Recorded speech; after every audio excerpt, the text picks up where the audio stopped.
ভয় পাচ্ছেন এভাবেই, ভয় পাচ্ছেন অরূপ বিশ্বাস। কিসে? ডিমে ডিমাতঙ্ক হয়ে গিয়েছে। কেন?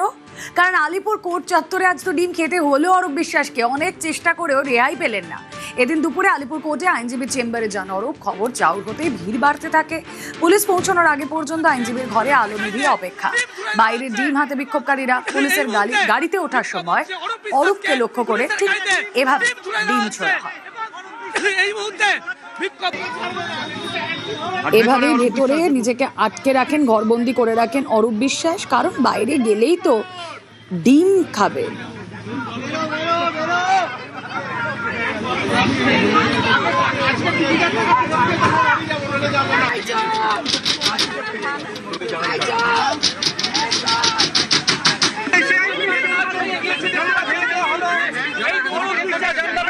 হ্যালো হ্যালো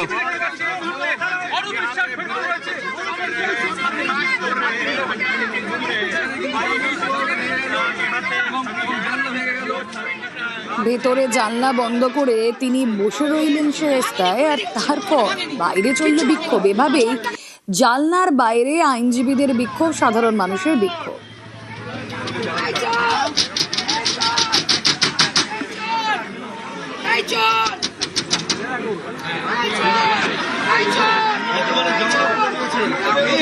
ভাঙেনি, খুলে দিচ্ছি, কোনো ভাঙেনি, কিচ্ছু ভাঙেনি। চোরটাকে বের করো, চোরটাকে বের করো, চোরটাকে। আমরা গোপাল স্যারকে কোনো কিছু করি না। এটা খোলা আছে, এইটা খোলো, এটা খোলো, এটা খোলো। গোপাল তোমরা নিজে চোরকে হাওলা করে দাও। চোরকে বের করো, চোরকে এখানে আলিপুরের শেল্টার দেবো না, চোরকে আলিপুরের শেল্টার দেওয়া যাবে না। ওকে বের করো, চোরকে বের করো। ওর গুন্ডারা আমাকে সাহায্য করেছিল, পুলিশ এজেন্ট যখন বলেছিলাম 2024-এ বলেছিল নাক ঘুষকে বের করবে। ওকে বের করো, আজকে নাক ঘষণা কাকে বলে দেখাবো। আইচো আইচো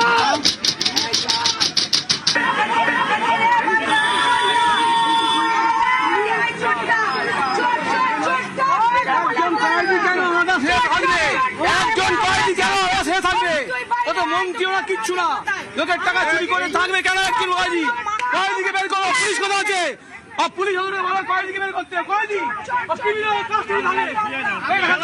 মেসু পান্ডে সকালে বিধাননগর দক্ষিণ থানায় হাজিরা দেন অরূপ বিশ্বাস। প্রায় 3 ঘন্টা ধরে চলে জিজ্ঞাসাবাদ। থানা থেকে বেরোনোর পর সংবাদ মাধ্যমের প্রশ্ন থেকে বাঁচতে কলকাতার রাস্তায় অরূপের চোরকি পা। প্রায় 35 কিলোমিটার ঘুরে আলিপুরে কোর্টে ঢোকেন অরূপদা। অরূপদা, একটাই প্রশ্ন। অরূপদা, গোটা কলকাতা আপনি কার্যত ভয়ে লুকাচ্ছেন নাকি? অরূপদা, কয়েকটা প্রশ্ন ছিল। গোটা কলকাতা আপনি 19 কিলোমিটার বেশি ঘুরলেন।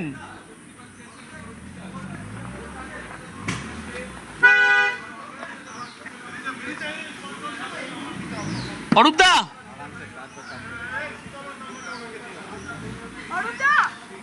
অরূপদা আপনাকে দীর্ঘ জিজ্ঞাসাবাদ করছে, বলছে আপনি একাধিক ফটোগ্রাফারদের জোর করে ভিতরে ঢুকিয়েছেন।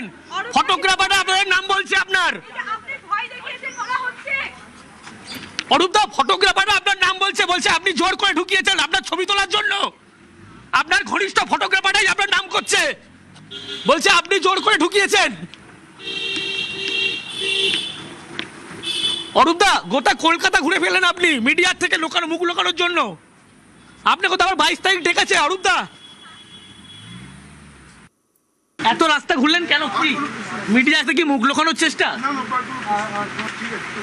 আপনি সহযোগিতা করবেন অবশ্যই। আর বলা হচ্ছে আপনি আবার কেন ভাই তোমাদের হবে না? আমি এবং আপনাকে তো জিজ্ঞাসাবাদ করেছে। চিঠিটা দিয়েছিলেন, চিঠিটা কি মমতা বন্দ্যোপাধ্যায় বলেছিলেন দিতে?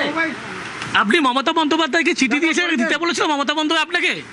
আর এতগুলো যে ফটোগ্রাফার মাঠে ঢুকেছিল, এক্ষেত্রে তারা তো বিভিন্ন হয়ে বলছে আপনি ঢুকিয়েছিলেন ছবি তোলার জন্য। দাদা, শতদ্রু দত্ত বিরাট আনন্দ খুশিতে রয়েছেন আজকে যে আপনাকে জিজ্ঞাসাবাদ করেছে, কি বলবেন? 22,000 টিকিট কালোবাজারি করেছেন আপনি বলছে। ঠিক আছে, সব কোর্টে প্রমাণ হবে। এটা বলুন না, 22,000। ভাই বলছি তো কোর্টে প্রমাণ হবে। আপনি উত্তেজিত হয়ে গেলে তো হবে না দাদা। তুমি কেন? তোমাদের তো বারবার বললাম যে আমি কোর্টের মধ্যে রয়েছি, আমাকে তো কাজ করতে দাও। দীর্ঘ 35 কিলোমিটার তো আপনি ঘুরলেন। কার্যত অরূপ বিশ্বাস তিনি কিন্তু মেজাজ হারাচ্ছেন। যে যা খুশি বলুক, আলটিমেটলি যখন কেসটা কোর্টে গেছে তো কোর্ট উইল ডিসাইড। ব্যাস প্লিজ, ওদের এত লোক ঢুকলো কি করে মাঠে? প্লিজ। আর এগুলো কত বহু মানুষ যারা আছে, যারা হচ্ছে পয়সা দিয়ে টিকিট পয়সা দিয়ে টিকিট কেটে গেছিল, কিন্তু তারা হচ্ছে মেসিকে না দেখতে পেয়ে শুধু আপনাকে দেখে ফেরত চলে গেল। যা বলার কোর্টে বলবো, যা বলার কোর্টে বলবো। সাবজুডিস ম্যাটার, এর বাইরে একটা কথা আমি বলবো না। এটা আমার লয়ারের। আপনার কি মনে হয় কোনো ভুল হয়েছিল? আপনি তদন্তকারীদের সঙ্গে সহযোগিতা করবেন? আজকেও করেছি, যেদিন 22 তারিখও করবো, যতবার ডাকবে ততবার। তিনবার আপনাকে নোটিশ দেওয়া হয়েছিল? একটা আমার শরীর খারাপ ছিল, সব অনেকেই জানেন যারা পুরনো লোক, যে আমি হাইলি ডায়াবেটিক। পরেরটা আমার হাইকোর্টে কেস ছিল, দুটোই চিঠি আমি করেছিলাম। আর থার্ড তো আর পেয়েছি। উত্তরে উদয়ন, দক্ষিণে অরূপ। এবার প্রাক্তন গৃহমন্ত্রীকেই ডিম, মানুষের ক্ষোভের বহিঃপ্রকাশ, বলছেন নিশীথ প্রামাণিক। এই মুহূর্তে বিক্ষোভ হচ্ছে, অরূপ বিশ্বাসকে পুলিশের গাড়িতে ডিম ছুড়ে দেওয়া হচ্ছে। এই মুহূর্তে বিক্ষোভ হচ্ছে, অরূপ খেলাটা এরা শুরু করেছিল। মানুষ এতটাই রেগে আছে, মানুষের মনের মধ্যে এতটা ক্ষোভ, মানুষের মনের মধ্যে এতটা রাগ চেপে বেশি, যে আজকে তার বহিঃপ্রকাশ দেখা যাচ্ছে। উদয়ন গুহর মতন লোক, যিনি গর্ভবতী মহিলার পেটে লাথি মেরে গর্ভপাত ঘটিয়েছে। আমাদের মানবিক মুখ্যমন্ত্রী মাননীয় শুভেন্দু অধিকারীজি তখন বিরোধী দলনেতা ছিলেন। 2 বছর সেই মহিলাকে এমসে রেখে ট্রিটমেন্ট করে মা এবং সন্তান দুজনকে সুস্থ করেছে। তাহলে এই ধরনের যারা অপকর্ম করেছে, কোনো থানায় সেই মহিলার কেস গ্রহণ করা হয়নি। আজকে এই অরূপ বিশ্বাস মেসিকাণ্ডের মতন এই ধরনের একটা মেজাগার ক্রীড়া জগতে এটা একটা কালো অধ্যায়। কিভাবে মাঠে দাঁড়িয়ে মেসিকে উত্ত্যক্ত করেছে, বারবার তাকে স্পর্শ করেছে। পুরো ফিল্ম ইন্ডাস্ট্রিটা কি করে একটা অন্ধকার জগতের দিকে এই অরূপ স্বরূপ 2 ভাই মিলে ধাবিত করছে। নিজেদের কর্মক্ষেত্রে গিয়ে তাদেরকে বিভিন্নভাবে নেগোসিয়েশন করতে হতো, সেই জায়গা থেকে মানুষ বেরিয়ে এসে এই স্বরূপ বা এই ধরনের উদয়ন, এদের বিরুদ্ধে আজকে মানুষ মুখ খুলেছে। 21শে জুন কলকাতায় যোগা দিবস পালন, আর কলকাতায় একাধিক চমক রয়েছে। আগামীকাল থেকেই সেজে উঠবে কলকাতা। 20শে জুন প্রিন্সেপ ঘাট মিলেনিয়াম পার্কে লেজার শো। 21শে জুন কলকাতায় যোগা দিবসের অনুষ্ঠান। প্রিন্সেপ ঘাটে গঙ্গা বক্ষে 500-র বেশি নৌকার উপর হবে, জেটির উপর হবে যোগাভ্যাস। তার সঙ্গে এই প্রিন্সেপ ঘাট চত্বর, আমার পেছনের ছবিটাই তার প্রমাণ দিচ্ছে কিভাবে একেবারে সেজে উঠেছে। যোগাভ্যাস কেন প্রয়োজন? নিত্য জীবনে সাধারণ শরীর চর্চায় শরীর মনের আত্মশুদ্ধি এবং অবশ্যই ভালো রাখা এবং ভালো থাকার জন্য যোগের গুরুত্ব কতখানি, সেটাই গোটা প্রিন্সেপ ঘাট চত্বরে ফুটিয়ে তোলা হয়েছে। মেগা যোগা কার্নিভালের পাশাপাশি প্রিন্সেপ ঘাট চত্বরে আগামী 20শে জুন সন্ধ্যায় মেগা কার্নিভাল যেমন হবে, এই গঙ্গাবক্ষে 500 জেটিতে যোগাভ্যাস যেমন অনুষ্ঠিত হবে, তার পাশাপাশি হতে চলেছে মেগা ড্রোন শো।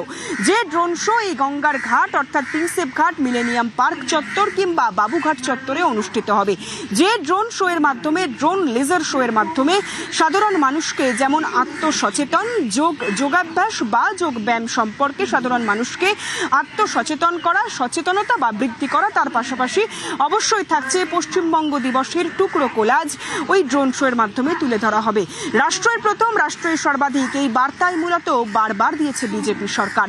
সেই বার্তা এবার প্রধানমন্ত্রীর উপস্থিতিতে লেজার শো এর মাধ্যমে সাধারণ মানুষের কাছে ফুটে উঠবে। তার সঙ্গেই মেগা যোগা কার্নিভাল, যা আগামী দিনে গ্রিনিস বুক অব ওয়ার্ল্ড রেকর্ডে না জায়গা করে নেবে বলেই মনে করা হচ্ছে। ক্যামেরা খবরের সঙ্গে সুস্মিতা, নিউজ 18 বাংলা, কলকাতা।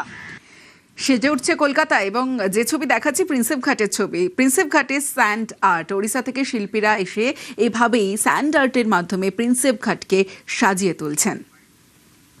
ये इंटरनेशनली योगा डे के ऊपर बना रहे हैं। पहली बार मैंने कलकत्ता में सैंड स्कल्पचर आर्ट बना रहा हूँ, तो बहुत ही मज़ा आ रहा है। बंगाल के लोग जो होते हैं वो आर्ट से बहुत ही मतलब इम्प्रेस होते हैं, इसलिए जो भी आता है देखता है तो कला के प्रति बहुत उत्साहित होते हैं। तो हमको भी खुशी मिलता है कि आर्टिस्ट को नहीं बनाते।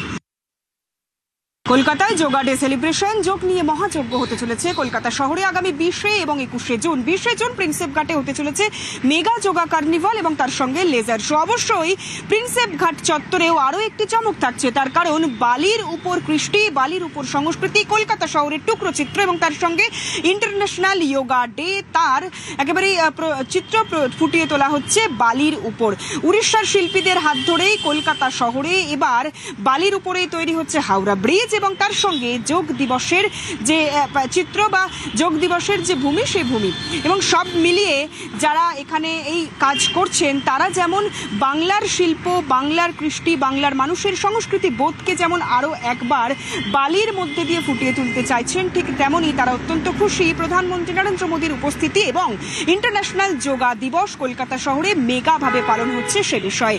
ক্যামেরা খোকনের সঙ্গে সুস্মিতা, নিউজ 18 বাংলা, কলকাতা।